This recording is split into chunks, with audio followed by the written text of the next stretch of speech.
오늘 우리가 함께 합독한 마가복음 4장 35절부터 41절 본문을 근거로 고난 더하기 믿음은 주님의 강한 일꾼이라는 제목으로 잠시 하나님의 말씀을 전하겠습니다. 오늘 우리가 함께 읽은 마가복음 4장 35절부터 41절의 장면은 아마 여러분들이 교회에 나와서 예배를 드릴 때 한두 번씩은 꼭 들었던 그런 사건입니다. 예수님께서 종일 하나님의 나라를 여러 비유를 가지고 가르치시던 어느 날 뉘엿뉘엿 이제 해가 넘어가게 되었고, 그 해가 저물고 있을 때 예수님께서 제자들에게 이제는 우리가 저 바다 저편으로 건너가자라고 말씀을 하셨습니다. 제자들이 그 예수님의 그 말씀에 순종해서 예수님을 배에 모시고 갈릴리 바다 저 건너편으로 항해를 시작합니다.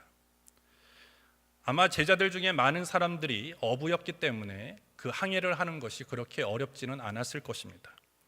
내가 모처럼 노련한 그런 배를 젓는 기술을 우리의 선생님인 예수님 앞에서 내가 좀 보여드려야겠다라는 그런 자신감을 가지고 아마 노를 저어서 저 갈릴리 바다 저편으로 아마 항해를 하고 있었을 것입니다. 제자들은 지친 몸을 기대앉아 평온한 항해를 하고 있을 때 문제가 생겨나지요. 예기치 못한 일이 발생합니다. 큰 광풍이 일어난 것입니다. 그 과정에서 제자들이 허둥대고 그리고 두려움에 잡히게 되어지죠. 이러한 제자들의 모습을 안타까워하시면서 예수님께서 결국 바다를 잠잠하게 하시고 그리고 그들에게 믿음이 왜 없느냐라고 말씀하시는 장면이 오늘 마가복음 4장 35절부터 41절에 나타난 장면입니다. 오늘 이 본문을 통해서 이 바다를 건너가는 과정에서 직면했던 그런 제자들의 고난과 위기에서 보인 제자들의 반응과 그리고 예수님의 반응이 너무나 다릅니다. 오늘 본문을 통해서 하나님께서 오늘 우리에게 말씀하시고자 하는 것이 무엇이고 또 이 시대를 살아가는 저와 여러분들에게 요구하시는 것이 무엇인지 잠시 살펴보도록 하겠습니다. 첫 번째로, 고난과 위기는 앞으로 우리가 해야 할 일을 위해 준비하는 시간이다라는 것입니다. 오늘 35절에 보시면 그날 저물 때라고 시작을 합니다. 그날이 어떤 날인가 하면 예수님께서 바닷가에서 많은 무리들에게 하나님의 나라에 대해서 가르치시던 날이었습니다. 오늘 4장 전체는 그 하나님의 나라에 가르치는 내용이 기록되어 있죠. 4장 1절에 보시면 예수께서 다시 바닷가에서 가르치시니 큰 무리가 모여 들거늘 예수께서 배에 올라 바다에 떠 앉으시고 온 무리는 바다 곁 육지에 있더라 라고 기록하고 있습니다. 워낙 많은 사람들이 몰려들었기 때문에 육지에서 사람들을 가르치기에는 어려웠습니다. 그래서 예수님은 그 갈릴리 바다 쪽으로 배에 앉으시고 그 바다에서 그리고 육지를 향해서 그 하나님의 나라에 대해서 가르치셨다라고 전하고 있습니다. 그리고 날이 저물면서 예수님께서는 제자들에게 이제는 바다 저편으로 가자라고 말씀을 하시죠. 이렇게 말씀하신 이유에 대해서 여러 가지 이유들이 있습니다. 첫 번째, 예수님께서 사역에 너무나 피곤하셨기 때문에 이제는 쉬러 저 건너편으로 가시는 것이 아닐까. 말씀의 사역, 하루 종일 병자들을 고치시는 사역, 그리고 귀신을 쫓아내는 그 사역으로 인해서 육체가 많이 힘드셨기 때문에 저 건너편으로 가서 쉼을 얻기 위해서 그렇게 가자고 했을 것이다 라고 얘기하는 사람도 있고, 두 번째는 이제 풍랑이 일어날 것이니까 그 풍랑을 통해서 하나님이 어떤 분이신가를 보여주기 위해서 가자고 하셨을 수도 있다라고 얘기를 합니다. 근데 더 중요한 이유가 있어요. 아마 앞에 두 가지의 이유도 맞을 수 있는데 가장 더 정확하게 그리고 더 중요한 이유는 뭐였냐면, 우리가 마가복음 5장에 보시면 어떤 이야기가 기록되어 있느냐면 거라사에 귀신 들린 사람들을 예수님께서 치유하시는 사건이 5장 1절부터 기록되어 있습니다. 다시 말해서 예수님께서 제자들에게 바다 저쪽으로 가자라고 하신 것은 뭐냐면 그 현실 가운데 들어가자라는 거예요. 귀신 들려서 힘들어하고 소망이 없고 그곳이 정말 치유가 필요하고 회복이 필요한 곳이기 때문에 우리가 그곳에 가서 소망이 필요한 곳에 소망을 주고 회복과 치유가 필요한 곳에 우리가 가서 그곳을 회복시켜야 된다라는 그런 중요한 목적을 가지고 그 건너편으로 가자고 말씀하신 것입니다. 오늘 이 항해가 시작되기 전에 앞서 말씀드렸듯이 예수님은 하나님의 나라에 대해서 말씀하셨습니다. 씨 뿌리는 비유를 통해서 그리고 자라나는 씨에 대해서, 겨자 씨에 대해서 그 모든 비유가 하나로 모아지죠. 그것은 하나님의 나라라는 거예요. 하나님의 나라는 이런 것이다.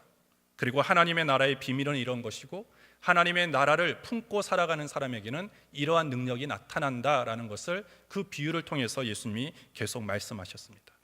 그리고 그 무리에게뿐만 아니라 특별히 제자들에게는 더 구체적으로 해석을 해 주셨죠. 마가복음 4장 34절에 보시면 비유가 아니면 말씀하지 아니하시고 나 혼자 계실 때 그 제자들에게 모든 것을 해석하시더라 이렇게 말합니다. 제자들만에 있을 때 제자들을 어떻게 보면 개인 교습하신 것입니다. 그리고 마지막 결말로 예수님께서 겨자씨의 비유를 말씀하시죠. 이 겨자씨의 비유가 무엇입니까? 하나님의 나라는 처음에는 아주 미약하다. 겨자씨처럼 아주 작은 것으로부터 시작되어지지만 결국은 그 겨자씨가 자라나서 나무가 되어지는데 나무가 될 때까지 그 씨를 괴롭히는 많은 것들이 있다. 새가 와서 쪼아 먹을 수도 있고 여러 가지 그런 환경적으로 어려움을 당해서 씨가 자라나지 못할 수도 있었지만 그 모든 어려운 환경과 그 씨를 공격해오는 여러 가지 그런 상황들을 잘 극복하고 이김으로 인해서 큰 나무가 되어지고 결국은 그 나무가 되기까지 힘들게 만들었던 많은 환경들을 품어내는 그런 것이 하나님의 나라를 품고 살아가는 사람들이다라는 것을 가르쳐 주신 것이죠. 제자들은 이런 특별한 교육을 받았습니다. 그러면서 제자들은 아마 자신감이 넘쳤을 거예요. 예수님이 우리를 개인 교습했었어. 많은 무리들에게도 가르치셨지만 특별히 우리를 따로 불러서 예수님이 하신 말씀은 이러이런 것이야 라고 특별히 우리를 불러서 자세하게 가르쳐 주셨을 뿐만 아니라 또한 3장에 보시면 예수님께서는 제자들 앞에서 많은 그런 기적과 치유의 역사를 베풀어 주셨습니다. 이런 여러 가지 상황 속에서 제자들은 이만하면 우리는 준비가 됐어. 주의 일을 할 준비가 됐고 예수님의 제자로서 하나님이 앞으로 주님께서 우리에게 맡겨주신 일들을 우리는 충분히 할 수 있을 거야 라고 생각했을 그때 어떤 일이 일어납니까? 항해 가운데 큰 풍랑을 만나게 되어집니다. 자신들은 모든 것을 다 이길 수 있다. 하나님의 나라라는 것은 결국 하나님의 나라가 온전하게 세워지기까지 어려운 환경이 오고 그리고 우리의 삶을 방해하는 그런 모든 대적들이 우리에게 온다라는 것을 이론적으로는 다 들었습니다. 그런데 문제는 정작 그런 상황들이 되다 보니까 어떻게 되어집니까? 오늘 제자들은 한순간에 나가 떨어지는 것입니다. 오늘 상황을 보면 오늘 제자들이 왜 예수님께서 제자들을 데리고 가시느냐? 제자들이 가야 될 목적지는 어디냐면 지금 바다 한가운데가 아니에요. 그들이 가서 진짜 자신의 능력과 그들이 지금까지 예수님으로부터 배워왔고 예수님으로부터 부여받은 그 능력을 사용해야 될 장소는 어디냐면 바다 건너편이에요. 귀신 들려서 아픔과 치유가 필요한 그곳에 제자들이 가서 자기의 능력을 발휘해야 될 때입니다. 근데 문제는 뭡니까? 그 목적지에 도착하기도 전에 이미 제자들은 나가 떨어져 있다는 것입니다. 오늘 우리의 모습도 마찬가지입니다. 나는 평소 잘 알아. 대비가 잘 됐어. 이 정도 기도하고 이 정도 예배 생활 했으면 나는 충분히 주의 일들을 어느 곳에서나 감당할 수 있어 라고 생각하는 경우가 있습니다. 근데 문제는 제자들처럼 우리도 똑같은 경험을 하게 되어지죠. 이만큼 대비했으면 됐어 라고 하는 우리에게 조그마한 문제가 왔을 때, 조그마한 어려움이 다가왔을 때 바람 한번 불면 그냥 날려가는 그런 모습과 같이 우리도 그 문제 앞에, 그 환경 앞에 무너지는 그런 모습들을 우리는 보게 되어집니다. 내가 힘을 다하여 선한 일을 하려고 마음을 먹었는데 사람들이 나에게 안 좋은 얘기를 할 때 그만해버려야 되겠다. 내가 뭔가 교회에서 새로운 직분을 줘서 나름대로 열심히 주의 일을 하려고 마음 먹었는데 여러 가지 그런 우리 주변에서 일어나는 그런 일들로 인해서 그 일을 시작하기도 전에 내가 하고자 하는 것들을 의지를 꺾는 그런 일들을 우리는 겪게 되어집니다. 오늘 우리가 해야 할 일이 무엇인가? 제자들이 지금 무엇을 생각해야 되냐면 우리는 저 건너편에 해야 할 일이 있다는 것을 늘 생각해야 되는데 건너편에 더 큰 문제 그리고 우리의 능력을 더 발휘해야 될 그 순간이 있다는 것을 늘 기억해야 되는데 그것을 잊어버리고 그냥 중간에 목적지로 가기도 전에 중간에서 헤매고 있는 제자들의 모습이 우리의 모습일 수 있다는 것입니다. 따라서 오늘 우리는 이 과정, 바다 가운데서 겪게 되는 이 풍랑의 과정을 잘 이겨야지만 바다 건너편에 있는 현실을 우리는 이겨낼 수 있게 되어지는 것입니다. 하나님께서는 이 과정이 필요하기 때문에 오늘 우리에게 그러한 시간을 주신 거라는 거예요. 오늘 이 광풍, 미치도록 불어대는 이 바람과 이 풍랑을 이겨내지 못하면 우리는 그 건너편에 가서 귀신 들려서 아무도 제어할 수 없는 그 사람을 치유할 수 있는 힘이 없게 되어지는 거예요. 따라서 주님은 너희는 이론적으로 다 배웠다, 그리고 너희는 이만하면 됐다라고 여기지만, 그래서 주님은 한번 연습을 시키는 거예요. 너희가 지금 알고 있는 지식과 그리고 너희가 지금 배워왔던 것, 너희가 이만하면 됐다라고 하는 것이 과연 실전에 적용할 수 있겠느냐라는 것을 한번 연습을 시켜보는 거라는 것입니다. 따라서 오늘 우리 주님은, 오늘 하나님의 일하시는 방법은 뭐냐면 늘 우리를 훈련시키신다라는 거예요. 하나님이 우리를 통해서 이루고자 하는 일을 해내게끔 또 훈련시키고 또 훈련시키고 또 훈련시켜서 정말로 우리가 해야 할 그 자리에서 그 일들을 멋지게 감당할 수 있도록 우리를 훈련시키신다라는 거예요. 모세가 40년 동안 광야에서 훈련을 받았습니다. 40년 짧은 시간이 아니죠. 근데 하나님께서 모세를 40년 동안 훈련시키셨을 때 한 가지를 훈련시키세요. 다른 거 훈련시키지 않고 온유라는 것을 훈련시키십니다. 그래서 민수기 12장 3절에 보시면 이 사람 모세는 온유함이 지면의 모든 사람보다 더하더라, 이렇게 얘기합니다. 모세가 온유함을 얻기 위해서 하나님이 40년이라는 시간을 훈련시킨 것이 아니라 하나님이 모세를 통해서 하고자 하는 일이 있었어요. 그리고 모세가 해야 할 가장 중요한 일은 이스라엘 백성을 가나안 땅으로 인도하는 것이었습니다.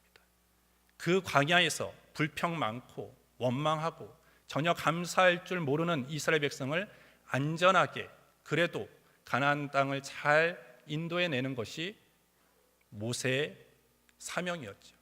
그 사명을 아름답게 그리고 멋지게 이루어내기 위해서 모세에게 가장 필요한 것이 뭐였냐면 온유함이었어요. 그래서 그 40년 동안 하나님은 모세의 온유함을 훈련시키셨다라는 거예요. 만약에 그 온유함이 없었다면 모세는 탁월한 지도자가 될 수 없었을 것입니다. 마찬가지로 오늘 우리도 하나님께서 여러분들에게 갖고 계시는 사명 그리고 부르심의 목적이 다 있습니다. 그것을 이루기 위해서 우리는 현실로 들어갈 수 있는, 그 현실에서 우리가 맞닥뜨리는 그 모든 현실을 이겨낼 수 있는, 그리고 그 사명을 감당해낼 수 있는 힘을 길러야 되는데, 그 힘은 저절로 길러지는 것이 아니라 연습을 통해서, 훈련을 통해서 길러지는 것입니다. 훈련이 필요하죠. 연습이 필요하고 준비가 필요합니다. 훈련되지 않고 연습 없는 선수는 좋은 성적을 거둘 수 없어요. 이제는 2018년도 프로야구가 이제는 곧 개막되어집니다. 이제 지금 시범 경기가 열리고 있는데, 이 야구 선수들이 겨울에 뭘 합니까? 동계 훈련해요. 그죠? 동계 훈련을 통해서 체력 훈련을 하고 수비 훈련을 하고 타격 연습을 해서 실전을 준비한다는 거예요. 동계, 겨울이니까 추우니까 그냥 마냥 쉬자, 훈련하기 힘드니까 그냥 쉬어버리자라고 한 선수는요 2018년 좋은 성적을 거둘 수 없다라는 거예요. 힘들고 고되지만 끝까지 그 훈련을 통해서 자기의 몸을 만들고 자기의 실력을 길러놓은 선수만이 그 한 해의 좋은 성적을 거둘 수 있게 되어지는 거예요. 여러분들은 TV를 잘 안 보는데 저는 또 TV 얘기를 또 해야 됩니다. 집사부일체라는 거 아십니까? 집사부일체라는 프로가 있는데 얼마 전에 제가 이렇게 잠깐 이렇게 보니까 그 평창 올림픽 금메달리스트 이승훈 선수가 나왔어요. 이승훈 선수에 대해서 뭐 이런저런 얘기를 하는데 이런 질문을 했어요. 장거리 훈련을 하는데 힘들지 않습니까? 이 이승훈 선수가 1000m를 하잖아요. 1000m라는 것은 몇 킬로예요? 10km예요. 10km. 이게 짧은 거리가 아니잖아요. 그 1000km 같은 장거리 훈련을 하는 게 힘들지 않았느냐라고 물어보니까 이승훈 선수가 이런 얘기를 합니다. 죽을 만큼 힘든 게 아니라 그냥 죽고 싶었다, 이런 얘기하더라고요. 이거는 상상을 초월하는 그런 훈련이 있었기 때문에 결국 이승훈 선수는 금메달을 따게 되었다는 것이죠. 따라서 실전에 임하기 전에 과정에서 치르는 훈련, 결국 그것이 우리의 실전에서 열매를 맺게 한다라는 것입니다. 그래서 우리의 현실에서 다가오는 그 문제에 비하면 지금 그 과정에서 우리가 치러야 되는 여러 가지 위기와 그 고난은 우리가 정작 하나님의 우리에게 맡겨주신 사명을 이루어내기 위해서 한참 낮은 수준이라는 거예요. 우리가 그것을 안다면 지금 내가 겪고 있는 문제 때문에 넘어지면 안 돼요. 내가 지금 직면해 있는 여러 가지 환경과 어려움을 가지고 위축되거나 쓰러져서는 안 돼요. 왜? 우리는 아직 시작도 안 한 거예요. 하나님이 실전에 우리를 승리케 하기 위해서 지금 우리를 단련하고 훈련시키는 과정이다라는 것입니다. 따라서 오늘 예수님께서는 아무런 준비 없이 제자들을 거라사 지방으로 데려가신 것이 아니라 그 가기 전에 훈련을 시키고 있다는 거예요. 너희가 만약에 광풍을 이겨내고 그 광풍 속에서도 두려워하지 아니하고 평안함을 유지하면서 그 어려운 고난의 시간을 잘 버티면 우리가 가야 할 그 거라사 지방의 귀신들도 너희는 제어할 수 있다는 거예요. 오늘 우리는 여러분들이 지금 겪고 있는 어려움, 고난들, 그것을 여러분들이 다 이겨내기를 바랍니다. 이겨냈을 때 여러분들은 앞으로 여러분들에게 다가오는 여러 가지 인생의 문제들을 이겨낼 수 있는 힘을 기를 수 있게 되어지는 것입니다. 따라서 하나님이 나에게 고난을 주실 때, 하나님이 나에게 위기라는 그런 시간을 우리에게 주실 때 우리가 생각해야 될 것은 무엇입니까? 저 건너편에 내가 해야 할 일이 있구나. 저 건너편에 하나님이 나를 통해서 계획하신 일들이 있구나 라는 것을 알고 하나님이 나를 그 일을 위해서 준비시키시는 시간이구나 라는 것을 믿고 도전하고 담대하게 나아가는 우리 청년들 되어지기를 주님의 이름으로 축복합니다. 두 번째로, 오늘 고난과 위기는 우리는 무엇으로 이길 수 있느냐? 믿음으로 이길 수 있습니다. 오늘 본문 사건에서 우리가 주목해야 할 것이 또 하나 있어요. 오늘 예수님을 모시고 예수님이 탄 배에 어떤 일이 일어납니까? 강풍이 몰아쳐옵니다. 예수님이 타지 않았으면 예수님이 그 자리에 없어서 강풍이 왔을 거야 라고 생각을 할 수 있는데 예수님이 타고 계신 배에 똑같이 강풍이 몰려옵니다. 이 말은 무엇입니까? 우리가 예수님 믿는다고 고난이 피해 가는 게 아니라는 거예요. 예수님께 순종하며 살아간다고 해서 고난 없는 인생이 보장되어 있는 것이 아니라는 거예요. 근데 왜 제자들이 저 건너편으로 갑니까? 그들 스스로가 가고 싶어서 간 게 아니에요. 예수님이 저 건너편으로 가자 해서 순종해서 간 것입니다. 근데 중간에 풍랑을 맞아요. 고난을 겪게 되어집니다. 이것은 오늘 우리가 신앙생활할 때 아주 중요한 것을 우리에게 말해주는 거예요. 예수님 믿지만 고난은 옵니다. 예수님께 순종하지만 위기의 시간은 찾아오게 되어지는 거예요. 하지만 문제는 뭐냐면 하나님께서는 우리의 그 모든 신앙생활 속에서 고난을 피해가는 방법을 가르쳐주는 것이 아니라 그 고난과 위기를 맞닥뜨려서 결국은 돌파해내고 이겨낼 수 있는 힘을 주시는 것이다라는 거예요. 오늘 이때 예수님께서 이 배에서 어떻게 하고 계십니까? 아주 특이하죠. 예수님이 주무시고 계셨습니다. 38절 상반절에 보시면 예수께서는 고물에서 베개를 베시고 주무시더니 라고 얘기합니다. 고물이라는 것은 어디냐면 배의 끝이에요. 끝, 뒷머리 끝. 그러니까 이 끝에는요 늘 흔들림이 가장 심한 곳이에요.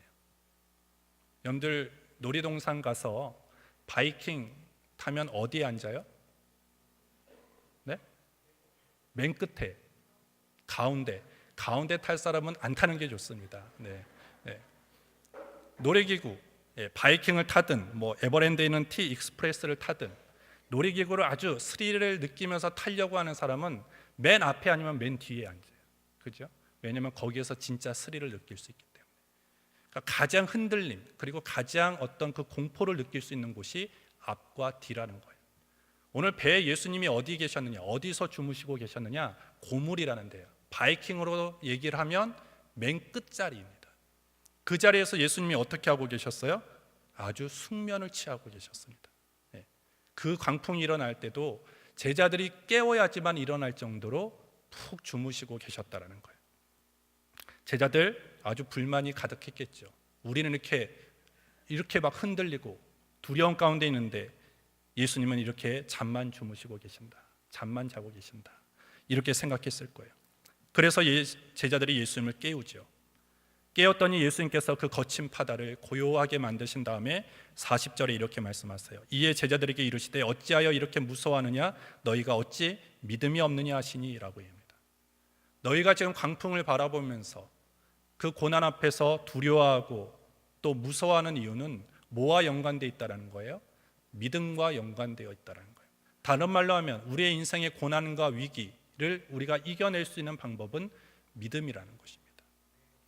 오늘 이러한 예수님의 말씀 속에서 오늘 제자들에게 말씀하시는 것은 너희는 예수님께 뭐라고 얘기합니까? 우리의 죽게 된 것을 왜 돌아보지 않습니까? 라고 묻지만 예수님이 주무시고 계신 이유는 뭐냐면 죽게 된 상황이 아니다. 절대 죽지 않는다라는 것이었습니다.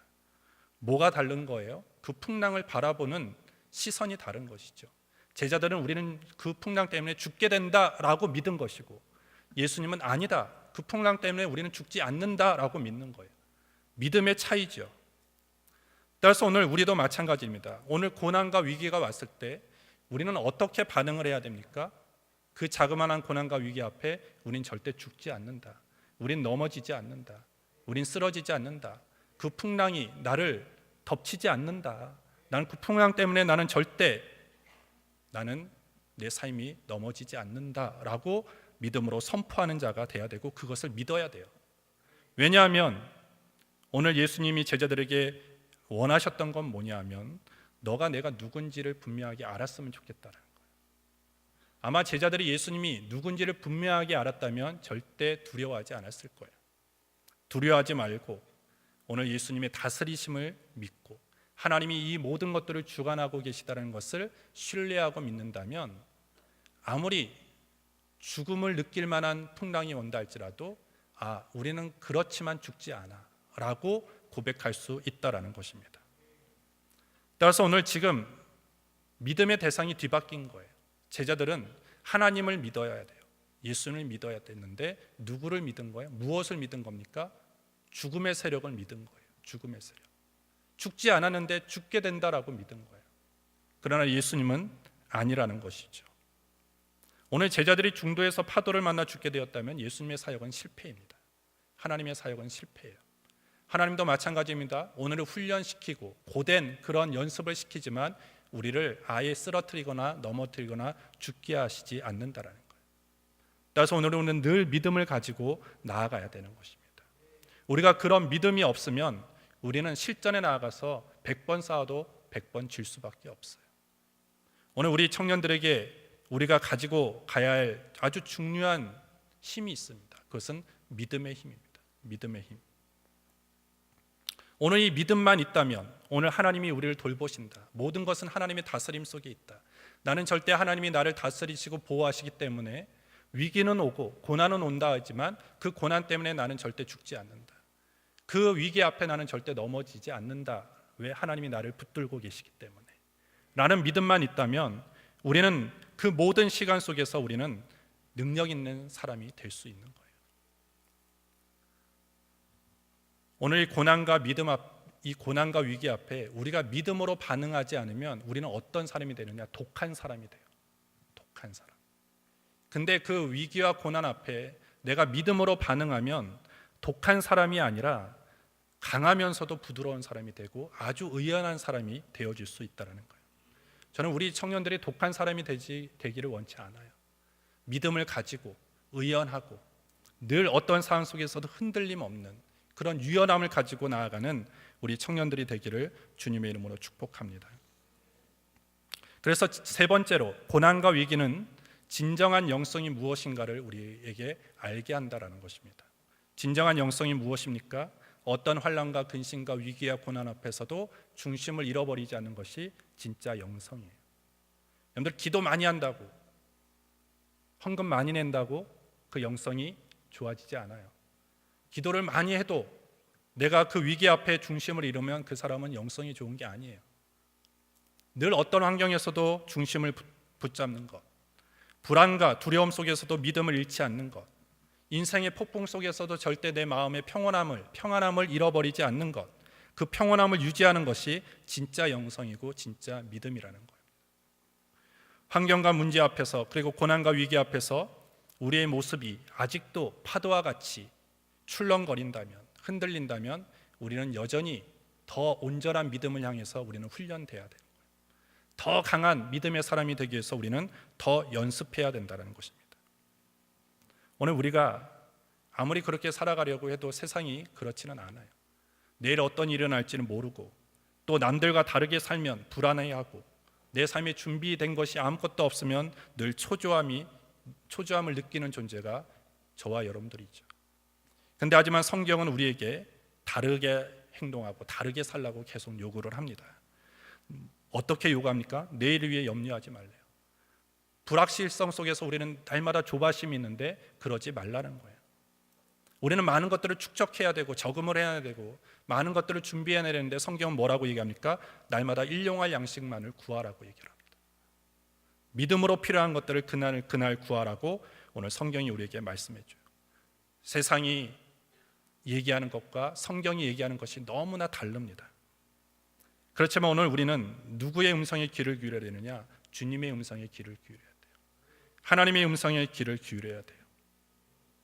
여러분들, 이스라엘 백성이 그냥 애굽이 주는 그런 고기와 음식에 만족했다라면 아마 이스라엘 백성은 만나라는 것을 한 번도 먹어보지 못했을 거예요. 메추라기라는 그 위대한 그 기적을 경험해보지 못했을 거예요. 그 애굽에서 나왔을 때 도전하고 그리고 그 땅을 출발했을 때 새로운 모험을 시작했을 때 하나님은 그들에게 만나를 경험하게 하셨고 메추라기를 만나게 하셨다라는 것입니다. 따라서 여러분들, 지금 너무나 안주하지 마세요. 내가 이 발걸음을 뗄 때, 내가 지금 새로운 도전을 할 때 또 다른 고난이 오지 않을까, 또 다른 위기가 오지 않을까 두려워하지 마십시오. 하나님 붙잡고 믿음을 가지고 도전하면 분명히 하나님께서 이스라엘 백성을 늘 인도하시고 보호해 주셨던 것처럼 여러분들의 가는 길을 인도해 주시게 될 줄 믿습니다. 따라서 여러분들, 토인비가 쓴 도전과 응전이라는 책을 보면 모든 인간의 문명은 모든 것들이 다 갖춰져 있는 아주 좋은 환경에서 그 문명이 시작되지 않았다, 이렇게 얘기합니다. 거친 환경, 그리고 거친 가혹한 환경에서 모든 문명은 태어났다라고 얘기를 하죠. 마찬가지입니다. 오늘 우리도 마찬가지예요. 고난, 거친 환경이 여러분들을 더 단단하게 만들 거예요. 풍랑을 만난 사람만이 유능한 사공이 될 수 있습니다. 매일 평온한 바다만을 항해했던 사공은 절대 유능한 사공이 될 수 없어요. 때로는 풍랑도 만나고 태풍도 만나고 그 모든 시간들을 견디고 헤쳐나갔던 사공이 결국 능력 있는 사공이 되어지는 것처럼 오늘 우리 청년들도 저절로 능력 있는 청년이 되지 않아요. 저절로 강한 청년이 되어지는 게 아니라 늘 그 고난과 위기 앞에서 믿음으로 반응하면서 도전하면서 나아갈 때 하나님은 우리를 유능한 하나님의 일꾼으로, 능력 있는 강한 하나님의 일꾼으로 우리를 만들어 주시게 될 줄 믿습니다. 따라서 오늘 여러분들의 주변에 있는 우리를 괴롭히는 사람들이 있을 거예요. 나를 힘들게 만드는 환경이 있을 거예요. 거친 환경이 있을 거예요. 그것 때문에 여러분들을 불평하지 마십시오. 왜 하나님이 여러분들을 너무나 사랑하시는데 왜 여러분들을 괴롭히는 사람들을 주변에 두시는 것 같아요? 여러분들을 훈련시키기 위해서요. 여러분들은 성경의 위대한 사람들을 보면요, 동역하는 사람도 분명히 있었어요. 근데 또 한편으로는요, 그를 괴롭히는 사람도 있었어요. 그렇지만 성경의 위인은 어떻게 그 상황들을 반응했느냐? 거친 사람 때문에 하나님을 더 찾아요. 거친 환경 때문에 더 많이 기도했어요. 그리고 하나님과 더 교제를 이루었을 때 하나님이 그들을 신앙의 위인으로 만들어 주셨다라는 것입니다. 여러분들 이런 예화 들어보셨지요? 물고기를 잡아서 긴 시간을 항해해야 될 때 그 물고기를 죽이지 않기 위해서 그 물고기가 있는 곳에 상어 새끼라든지 문어 새끼를 넣어두면 절대 물고기가 그 항구에 도착할 때까지 죽지 않는다라는 거예요. 왜? 그 물고기들이 먹히지 않기 위해서 긴장한다라는 거예요. 마찬가지입니다. 오늘 여러분들의 주변에 거친 사람들, 여러분들을 힘들게 만드는 그 수많은 환경과 사람이 있을 때 여러분들 불평하는 것이 아니라 하나님이 나를 더 훌륭하고 더욱더 능력 있는 강한 하나님의 일꾼으로 만들어가기 위한 훈련의 시간이구나. 그래서 그 시간을 여러분들이 잘 버티고 그리고 견디고 나아가게 되기를 예수님 이름으로 축복합니다. 따라서 오늘 우리의 인생과 신앙생활은 항해하는 것과 같아요. 순풍 속에서 돛을 달고 순항할 때도 있지만 때로는 이 본문처럼 풍랑을 만날 때도 있습니다. 돌풍이 오고 강풍이 오고 비바람이 몰아칠 때 오늘 우리는 어떻게 해야 됩니까? 그런 풍랑에 맞서야 됩니다. 피하지 마시고 하나님이 나를 훈련시키는구나. 그리고 믿음으로 맞서고 나아갈 때 여러분들은 분명히 그것을 이겨낼 수 있어요. 하나님이 함께 하시고 하나님이 돌보시기 때문입니다. 따라서 사람들이 인생의 풍랑을 두려워하지 마세요. 질병의 풍랑, 가정의 풍랑, 관계의 풍랑, 물질의 풍랑 두려워하지 마시고 나에게는 분명히 그 풍랑을 이길 수 있는 힘이 있다. 그리고 그것을 함께 이겨내게끔 하나님이 동행하신다. 라는 믿음으로 나아가는 우리 청년들 되어지기를 예수님 이름으로 축복합니다. 그래서 주님의 강한 일꾼은 저절로 만들어지는 것이 아니라 고난 플러스 믿음, 위기 플러스 믿음이 있을 때 주님의 강한 일꾼이 되어지는 거예요. 우리 모두가 그런 강한 일꾼이 되어지기를 예수님 이름으로 축복합니다. 기도하겠습니다. 하나님 아버지 감사합니다. 지난 한 주간 우리가 세상에 살면서 빛의 자녀로서 새 사람으로서 다르게 행동하며 다른 삶을 살아갈 수 있도록 인도해 주셨음을 감사합니다. 하나님께서 우리를 통해서 행하고자 하는 일들이 있습니다. 그 일을 이룰 때까지 우리에게 다가오는 여러 가지 고난과 위기를 믿음으로 잘 버티고 또 훈련받아서 하나님의 위대한 일꾼이 되어줄 수 있도록 역사하여 주시옵소서. 풍랑 앞에 넘어지고 쓰러지고 포기하는 청년들 한 사람도 없게 하여 주시고 그 훈련을 잘 받고 또 견고하고 또 능력 있는 청년들이 되어져서 세상을 바꾸고 세상 가운데 하나님의 나라를 세워갈 수 있는 우리 모두가 되어지게 하여 주시옵소서. 예수님의 이름으로 기도하옵나이다. 아멘.